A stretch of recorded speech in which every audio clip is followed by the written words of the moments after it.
Jelang pemilihan kepala daerah 2024, KIP Kota Langsa sedang mempersiapkan diri dengan melaksanakan simulasi pilkada. Simulasi pilkada dilaksanakan untuk memastikan segala persiapan berjalan lancar. Dalam simulasi ini berbagai tahapan pemilihan diuji coba, mulai dari pembukaan tempat pemungutan suara, proses pencoblosan, hingga perhitungan suara. Ketua Divisi Teknis KIP Kota Langsa, Al-Fadal, menyebutkan simulasi ini bertujuan untuk mengedukasi masyarakat agar lebih siap dan memahami tata cara pelaksanaan pilkada yang akan datang. Para pemilih pun diberikan kesempatan untuk mencoba langsung cara mencoblos surat suara sesuai dengan ketentuan yang berlaku. Baik, pelaksanaan kegiatan simulasi pada hari ini kita laksanakan di kantor KIP Kota Langsa.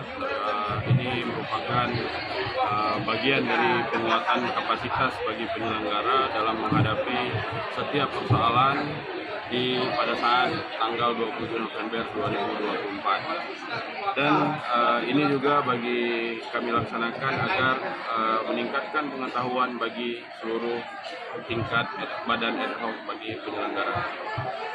Al-Fadal menambahkan, simulasi ini bukan hanya untuk mempersiapkan petugas dan panitia, tetapi juga memberikan edukasi kepada masyarakat tentang bagaimana pilkada harus berjalan dengan jujur dan adil. Diharapkannya pula dengan keterlibatan aktif warga, Pilkada Kota Langsa 2024 dapat berlangsung sukses dan damai, serta bisa menjadi contoh baik dalam berdemokrasi. Dari Langsa, Seli Novita melaporkan untuk Puja TV.